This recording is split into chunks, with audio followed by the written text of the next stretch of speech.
धरना प्रदर्शन करना है तो लोकतांत्रिक तरीके से होना चाहिए। इसकी आड़ में अराजकता की इजाजत कतई नहीं है। ये स्पष्ट आदेश हैं सीएम योगी आदित्यनाथ के, जिन्होंने यूपी के प्रशासनिक अमले की महाबैठक में दो टूक कहा कि बीते कुछ सालों में काफी बार ये हुआ है कि धरना प्रदर्शन का रुख अचानक हिंसा का रास्ता अख्तियार कर लेता है। किसान आंदोलन और सीएए विरोधी आंदोलन में इसकी तस्वीर दिख चुकी है। अभी हाल ही में बांग्लादेश में जो कुछ भी हो रहा है वो भी एक बड़ा सबक है। ऐसे में सीएम योगी के इस आदेश के मायने समझना जरूरी है, क्योंकि अक्सर भीड़ तंत्र में लोकतंत्र गायब हो जाता है। सीएम योगी कानून व्यवस्था को लेकर बेहद गंभीर हैं, लिहाजा अधिकारियों के पेच कसते हुए उन्हें अलर्ट मोड पर रहने के निर्देश दिए गए हैं। इसके अलावा इस महाबैठक में पुलिस भर्ती परीक्षा, बाढ़ राहत पर भी चर्चा हुई है, लेकिन सीएम योगी का ज्यादा जोर कानून व्यवस्था पर रहा है। सीएम योगी ने फेक न्यूज के खिलाफ भी सख्त रवैया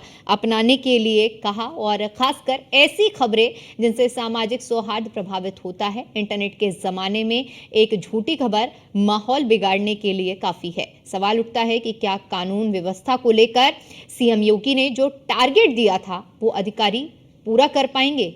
ये बड़ा सवाल है। तो मुख्यमंत्री योगी आदित्यनाथ ने अधिकारियों की बैठक ली है, और इस बैठक में उनकी ओर से सख्त निर्देश दिए गए हैं। निर्देश जहां एक तरफ भीड़ को लेकर है, लोकतंत्र बचाने को लेकर है, तो वहीं दूसरी ओर प्रदेश में सौहार्द बनाए रखने को लेकर भी उनकी ओर से दिशा निर्देश दिए गए हैं। सीएम योगी आदित्यनाथ ने कहा है कि अराजक तत्वों को किसी भी तरह की कोताही या छूट नहीं देनी चाहिए, और साथ ही साथ उन्होंने सोशल मीडिया पर भ्रामक प्रचार करने पर भी सख्त गाइडलाइन जारी करने के निर्देश दिए हैं कि तुरंत इनका खंडन करना चाहिए।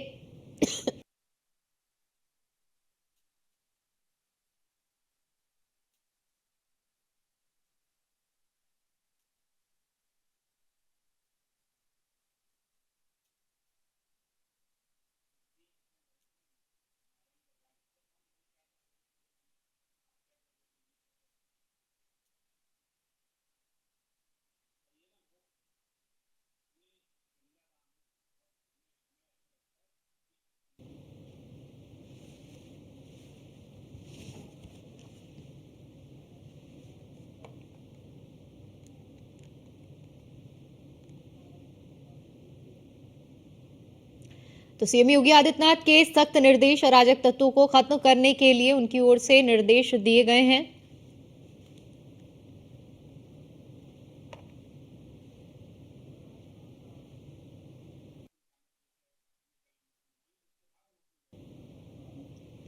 वहीं इसी मुद्दे पर चर्चा करने के लिए हमारे साथ मेहमानों का एक खास पैनल जुड़ा हुआ है, जिनसे मैं आपका परिचय करा देती हूं। राहुल रंजन जी हमारे साथ जुड़े हुए हैं, प्रवक्ता है भारतीय जनता पार्टी के। अभिषेक वाजपेयी जी हमारे साथ जुड़े हुए हैं, प्रवक्ता हैं समाजवादी पार्टी से। और हमारे संवाददाता एसके वाजपेयी हमारे साथ जुड़ गए हैं। सबसे पहले मैं मेहमानों के पास आऊंगी, लेकिन इससे पहले अपने सहयोगी एसके का रुख करना चाहूंगी। एसके, इस पूरे मामले में देखिए, जिस तरह से सीएम योगी आदित्यनाथ ने बैठक की, कानून व्यवस्था को लेकर सख्त लहजे में दिशा निर्देश उनकी ओर से दिए गए हैं कि किसी भी तरह की कोई भी कोताही बर्दाश्त नहीं की जाएगी। बिल्कुल निश्चित तौर पर कल मुख्यमंत्री योगी आदित्यनाथ उत्तर प्रदेश में कानून व्यवस्था को लेकर समीक्षा कर रहे थे, जिसमें पूरे प्रदेश भर के जो आला अधिकारी हैं, चाहे वो एडीजी, आईजी, डीआईजी, कप्तान और जिला अधिकारी शामिल थे। उन सभी के साथ मुख्यमंत्री योगी आदित्यनाथ ने वीडियो कॉन्फ्रेंसिंग की थी। हालांकि इसमें सभी सात जो कमिश्नरेट है उनके पुलिस कमिश्नर भी मौजूद थे। मुख्यमंत्री योगी आदित्यनाथ ने कई चीजों को लेकर उत्तर प्रदेश में किस तरीके से कानून व्यवस्था की स्थिति को बेहतर किया जा सकता है उसको लेकर निर्देश जारी किए हैं। हालांकि इसमें मुख्यमंत्री ने एक चीज स्पष्ट की है कि धरना प्रदर्शन अगर लोकतांत्रिक तरीके से होता है अपनी बात रखने के लिए, तो उसके लिए कोई दिक्कत नहीं है। लेकिन अगर धरना प्रदर्शन की आड़ में कोई अराजकता फैलाता है तो ऐसे लोगों के खिलाफ कठोर एक्शन लिया जाए, क्योंकि इस तरीके के बहुत सारे वाक्य हैं जहां पर धरना प्रदर्शन बाद में हिंसक हो गया या अराजकता में बदल गया, और कहीं न कहीं जिसके बाद बड़े पैमाने पर हिंसा हुई या लोगों को बड़े पैमाने पर कहीं न कहीं उसका नुकसान उठाना पड़ा। तो ऐसी स्थिति में मुख्यमंत्री ने ये चीजें स्पष्ट की हैं। दूसरी बड़ी चीज ये है कि जो उत्तर प्रदेश के जो अलग अलग सरकारी विभाग हैं, जिसमें खासतौर पर थाना, तहसील या उसके अलावा जो ब्लॉक स्तर के कार्यालय हैं या पंचायत के कार्यालय हैं, साथ ही साथ जो आरटीओ जैसे कार्यालय हैं या विभिन्न प्राधिकरण और नगर निगम हैं, उन सभी में बड़े पैमाने पर जो निजी लोग होते हैं वो दलाल के रूप में काम करते हैं, जिसको लेकर मुख्यमंत्री ने स्पष्ट किया है कि किसी भी सरकारी कार्यालय में अगर प्राइवेट व्यक्ति काम करता हुआ पाया जाएगा तो ऐसे में संबंधित अधिकारी के खिलाफ एक्शन लिया जाएगा। और मुख्यमंत्री ने इसके अलावा भी बहुत सारे निर्देश दिए हैं, जिसमें सोशल मीडिया पर भी खास तौर पर निगाह रखने, अगर कोई फेक न्यूज चलाई जा रही है तो तत्काल पूरे प्रूफ के साथ उसका खंडन करने और ऐसे लोगों के खिलाफ आईटी एक्ट की धाराओं के तहत कार्रवाई करने के निर्देश भी जारी किए हैं। तो सीधे तौर पर मुख्यमंत्री योगी आदित्यनाथ लगातार कोशिश कर रहे हैं कि उत्तर प्रदेश में जो भी इस तरीके की चीजें हैं वो शांतिपूर्ण ढंग से हों तो ठीक है, लेकिन अगर कहीं भी इस तरीके की शिकायत है तो तत्काल उस पर एक्शन संबंधित अधिकारी की तरफ से लिया जाए। जी बिल्कुल। राहुल रंजन जी, आपसे समझना चाहूंगी इस पूरे प्रदेश की कानून व्यवस्था और कानून व्यवस्था से जुड़ी हुई जिम्मेदारी को लेकर दिशा निर्देश सीएम योगी आदित्यनाथ ने तो दे दिए हैं, लेकिन सबसे बड़ी चुनौती ये बनती है कि सीएम निर्देश दे देते हैं लेकिन धरातल पर जब उसे इंप्लीमेंटेशन करने की बात आती है तो वो लागू नहीं हो पाता। और कई ऐसी घटनाएं सामने आती, महिलाओं को लेकर सीएम योगी आदित्यनाथ ने निर्देश दिए कि किसी भी तरह की कोताही नहीं बर्दाश्त की जाएगी, लेकिन लचर रवैया पुलिस का देखने को मिल जाता है। कई जगहों पर महिलाओं के मामले में भी हीलाहवाली की जाती है। इससे कैसे निपटा जाए? करोगे मतलब आपने बैठक में इस मकान में बैठे हो, इसमें नब्बे फट जाओगे। जहाँ तक लचर व्यवस्था की है, व्यवस्था लचर नहीं होती। होता क्या है कि लोग जो ऑपोजिशन है हमेशा उस चीज को फोर्सफुली डिफेंड करता है कि ये आदेश जो है, आदेश प्रत्यारोपण करता है बहुत सारी चीजें। सबसे पहले तो बोल दूं कि ये राम राज है और राम राज में अराजकता की कोई जगह नहीं। और आजकल क्या होता है कि व्हाट्सएप यूनिवर्सिटी को लोग पढ़ते हैं और व्हाट्सएप यूनिवर्सिटी से निकले खबरों को रोकते नहीं है, और उसी वजह से ये जो परेशानी आती है लोग उससे परेशान हो जाते हैं।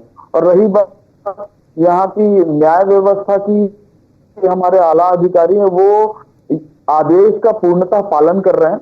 और आपने देखा है कि जो उत्तर प्रदेश की सरकार है उसकी पटकथा बदली है और उत्तम प्रदेश बनाया है उत्तर प्रदेश को।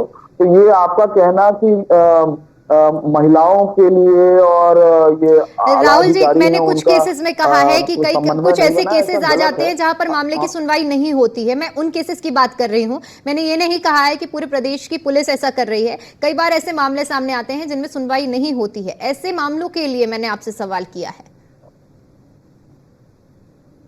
हाँ, सुनवाई जो सुनवाई की आप बात कर रही हैं, उस सुनवाई में देर सवेर हो रहा है जी। ये ऊपर नीचे होता है, समय लग जाता है हर चीज में। हर चीज का एक रैपिड व्यवस्था है, उस व्यवस्था के अनुसार अगर अंतर्गत वो सारी चीजें समय अंतर्गत हो जाती हैं तो आप लोग वाहवाही करते हैं कि नहीं बहुत अच्छा काम हुआ, लेकिन बहुत सारी चीजें छूट जाती हैं जी सरकार द्वारा, उनके ऊपर पुनः विचार कार्रवाई की जाएगी।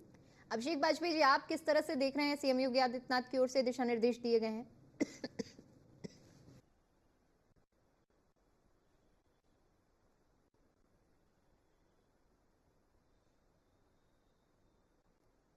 आदरणीय मुख्यमंत्री जी ने जो आदेश दिए हैं वो झूठ का, क्योंकि आप देखेंगे मुख्यमंत्री योगी आदित्यनाथ जी ने कई बार आदेश दिए कि जो भी अवैध बिल्डिंगें होंगी उनको तोड़ा जाएगा और उन पर कोई भी विधायक आकर के उसको बचाएगा नहीं, या इस तरीके से कई आदेश दिए।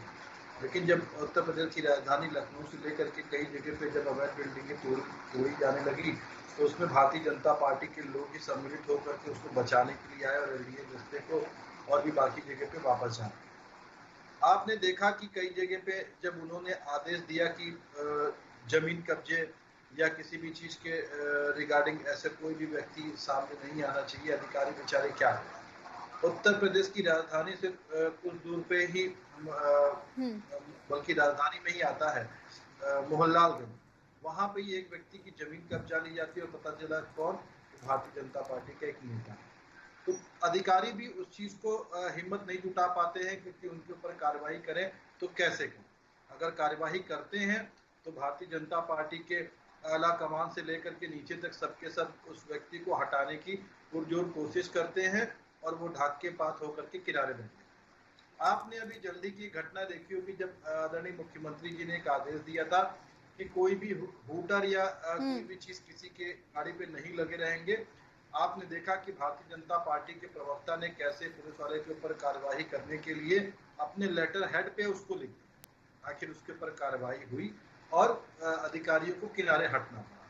तो एक नहीं बहुत सारी घटनाएं हैं जो इस तरीके से सामने है। इसीलिए मैंने बोला कि मुख्यमंत्री के आदेश से लेकर के हर एक चीज वो झूठा है, निराधार है, किसी भी मतलब का नहीं। वो एक झूठ का पुलिंदा इसे कहिए, बल्कि जनता को सिर्फ भ्रमित करने के लिए, क्योंकि जहां पे इनके अपने उल्लू सीधे हो रहे होते हैं ये उसको देखते हैं, उसके अलावा किसी भी चीज को नहीं देखते। इनको जनता जनार्दन से कोई भी मतलब नहीं है। आप कानून बनाइए, आप उसका पालन भी कराइए, जरूरी है ये, लेकिन क्या भारतीय जनता पार्टी का कार्यकर्ता या नेता उससे इतर हो जाते हैं? सिर्फ विपक्ष या जनता के लिए ही वो कानून होते हैं? सबके ऊपर कानून का मतलब ये होगा कि सब लोग उसी कैटेगरी में आने चाहिए और उसका पालन भी होना चाहिए। समाजवादी पार्टी का अगर अभिषेक कहाँ पालन बाजपेयी नहीं हो रहा है? तो उनके तो अभी आपको कई सारे उदाहरण बता दिए। तो अभी आपको कई सारे उदाहरण मैंने आपको बता दिए दीपिका जी। ठीक, अगर अभिषेक बाजपेयी दोषी है तो उनके ऊपर भी कार्रवाई होनी चाहिए, और अगर राहुल भाई दोषी है तो उनके ऊपर भी कार्रवाई होनी चाहिए। लेकिन इस नजरिए से नहीं देखना चाहिए कि अभिषेक बाजपेयी के ऊपर ही कार्रवाई होगी, राहुल भाई के ऊपर कार्रवाई नहीं होगी। मैंने उदाहरण के तौर पे कई घटनाएं बताई हैं, अगर चाहिए तो और भी बता सकता हूँ। आपको याद दिला दूं कि अगर और घटना चाहिए तो पूर्व में शिक्षा मंत्री को देख लीजिए, झूठा सर्टिफिकेट बनवाया था अपने भाई का, क्या उसके घर के ऊपर बुलडोजर चला या उसके ऊपर कोई कार्रवाई हुई? नहीं हुई ना। दूसरा उदाहरण देता हूँ, पुराने में ही आपको देता हूँ। चलिए ठीक है, आपके कई उदाहरण सुन लिए। अब इंदुकान जी से भी सुन लेते हैं। इंदुकान जी, अभी क्योंकि अभिषेक जी कह रहे थे कि कई ऐसे उदाहरण हैं जिससे देखकर ये लगता है कि ये सिर्फ आदेश वाला खेल चल रहा है, लेकिन धरातल पर तस्वीरें कुछ और होती हैं। क्या कहेंगे इस पर आप? दीपिका जी नमस्कार। हमारे जितने को पैनलिस्ट उनको भी मेरा नमस्कार। मेरी आवाज आ रही है दीपिका जी? जी। देखिए दीपिका जी, समाजवादी पार्टी के प्रवक्ता वाजपेयी जी को मैं सुन रहा था। उन्होंने बातें बहुत अच्छी कही और वास्तव में आदर्श स्थिति यही होनी चाहिए जैसा वो कह रहे थे। लेकिन क्या वो ये नहीं जानते हैं कि उनके शासनकाल में, जब भी समाजवादी पार्टी का शासनकाल रहा है उत्तर प्रदेश में, तो थाने और जिले के तमाम जो अधिकारी थे उनको समाजवादी पार्टी के कार्यकर्ता चलाते थे। और आज भाजपा के कार्यकर्ताओं का यही क्षोभ रहता है, यही दर्द रहता है ज्यादातर, कि समाजवादी पार्टी जब शासन में थी, बसपा जब शासन में थी, तो उनके कार्यकर्ता के इशारे पे थाने काम करते थे।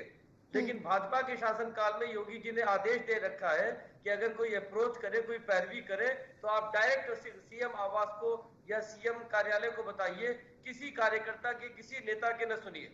आपने देखा होगा कि हमारे मीडिया के साथियों ने कई वीडियो जारी किए, कई जगहों पे ऐसे फुटेज आए, ऐसे जहां पे जाके विधायक थानेदार के सामने नाक रगड़ रहा है, इंस्पेक्टर के सामने नाक रगड़ रहा है कि इसको छोड़ दो, इसकी गलती नहीं है, उसके वीडियो सामने आते हैं। और आमतौर पर उन विधायकों और उन कार्यकर्ताओं के खिलाफ कार्रवाई होती है। जो वाजपेयी जी कह रहे हैं कि कुछ मामलों में ऐसा हुआ है, हो सकता है। देखिए व्यवस्थाएं दीपिका जी इस देश में राजनीतिज्ञों ने इतना खराब कर दिया कि कमिटेड ब्यूरोक्रेसी का कॉन्सेप्ट इंदिरा गांधी जी लेकर के आई, कि ब्यूरोक्रेसी के अधिकारी संविधान के मातहत नहीं काम करते हैं, वो अपने पॉलिटिकल बॉस के एकदम बिल्कुल आप क्या कहेंगे, बॉस के नौकर के तौर पे काम करने लगते हैं। चलिए ठीक, और यही कारण है कि आपको याद होगा कि अयोध्या के मामले में जब कल्याण सिंह के शासनकाल में विवादित ढांचा गिर गया, सुप्रीम कोर्ट ने बुला के चीफ सेक्रेटरी को क्या कहा था उत्तर प्रदेश के, यही कहा था ना कि आपको संविधान की शपथ होती है, संविधान के हिसाब से काम करना था, न कि अवैध काम, असंवैधानिक काम भी अपने पॉलिटिकल बॉस के कहना था। लेकिन मैं एक बात कहकर अपनी बात खत्म करूंगा कि माननीय योगी आदित्यनाथ के शासन में किसी को बुरा लग सकता है, अच्छा लग सकता है, लेकिन कानून व्यवस्था की स्थितियां बहुत बेहतर हुई हैं। चलिए ठीक, मैं इस ठीक है, एक छोटी सी प्रतिक्रिया अभिषेक जी से, फिर राहुल जी का रुख करेंगे। सारा कुछ ब्यूरोक्रेट ठीक है अभिषेक जी, ठीक है अभिषेक जी। दीपिका जी क्योंकि हमारे भाई ने बातें तो बड़ी अच्छी लच्छेदार बना करके कही, लेकिन इन बातों में वो भूल गए कि आज भारतीय जनता पार्टी दूसरा टर्म मिला हुआ है, जनता ने अपना विश्वास दिखाया, हमें हमारे ऊपर नहीं दिखाया, तभी तो वो सत्ता में बैठे हुए हैं। आज भी अगर आप इस तरीके से बातें कर रहे हैं तो आप सिर्फ जनता और जो आपके साथ मीडिया जुड़ी हुई है उसको धोखा देने का काम है। दूसरी बात, अभी मुझे लगता है 2 दिन, सिर्फ 2 या बहुत ज्यादा 3 दिन हुआ होगा, आपने तो पता नहीं न्यूज देखा कि नहीं देखा, मैं अपडेट कर देता हूँ, बाकी सभी चैनलों ने लोकल लेवल पे चलाया था। उन्नाव के पुरवा का पेशाब कांड था, उन्नाव के पुरवा का पेशाब कांड था, लोकल मीडिया ने बड़ी तो तरीके से चलाया था। भारतीय जनता पार्टी के कार्यकर्ताओं ने उसके मुंह में पेशाब की थी, जिसके लिए एमपी में आपको ध्यान होगा जब इस तरीके से कांड हुआ था तो बाकायदा उसके ऊपर कितनी बड़ी मीडिया ने कवरेज दिखाई थी, लेकिन यहाँ पे नहीं दिखाई। हमने भी दिखाई है अभिषेक जी, वो खबर हमने भी दिखाई है। देखिए मैंने आपकी बात नहीं कर रहा, मैंने कई सारी मीडिया की बात कर रहा हूँ दीपिका जी, मैंने आपकी बात नहीं कही। तो मैं हमारे दुकान भाई को बताना चाहता हूँ कि उसके ऊपर कार्रवाई क्यों नहीं, अभी तक तो एफआईआर दर्ज हो जानी चाहिए थी ना। चलिए ठीक है, राहुल जी से जवाब ले लेते हैं। राहुल जी, चल जानी चाहिए था ना, लेकिन क्योंकि आप इस तरीके से बातें कर रहे हैं तो भाई आप हैं, आप स्वतंत्र हैं, इस तरीके से बातें आप कर सकते हैं क्योंकि आपको अधिकार भारतीय जनता पार्टी ने और दे रखा और आपका खुद का जमीर है क्योंकि आप इस तरीके से कर सकते हैं। लेकिन उंगली अगर एक पे उठाएंगे तो 4 उंगलियां आपके ऊपर भी हैं। ठीक है राहुल जी, कानून व्यवस्था का जिक्र अभी जो अभिषेक जी बात कह रहे थे, मैं चाहूंगी कि उस बात का आप जवाब दें। ठीक है, अब जवाब सुन लीजिए। राहुल जी, जवाब इस लहजे में चाहिए क्योंकि उन्होंने कहा है कि हम तो 10 साल से सत्ता से बाहर है, लंबा समय हो गया है, माफ कीजिएगा, तो हमें तो जनता ने नहीं चुना है ना, लेकिन जब आपकी सरकार है तो उसमें कानून व्यवस्था सुदृढ़ होनी चाहिए, किसी तरह की अव्यवस्था, कुछ उदाहरण भी उनकी ओर से दिए गए, उनको कोट करते मैं कहना चाहूंगी कि उस पर उन्होंने कहा है कि ये मामले क्यों सामने आए। मैडम, अभिषेक भाई जी को मैं एक बात कह दूं, वो 10 साल से बाहर हैं, अभी 10 साल और बाहर रहेंगे, तो इसकी आदत उन्हें पहले डाल लेनी चाहिए।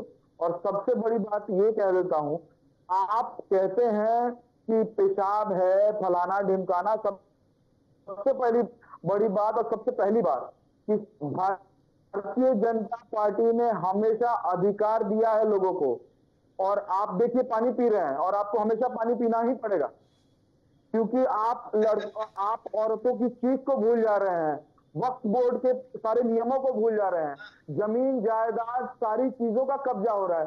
आप कहाँ हैं, किस धरातल पे हैं?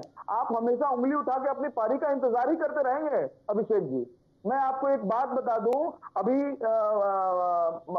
आपके आला कमान ने वहां जाति की बात उठा दी, राहुल गांधी पर जब बात हुई थी तो आपके ही व्यक्ति ने पत्रकार महोदय को कहा कि आपकी जाति क्या है, तुम्हारी जाति क्या है, तो ब्राह्मण हो इसीलिए तुम ऐसा पूछ रहे हो।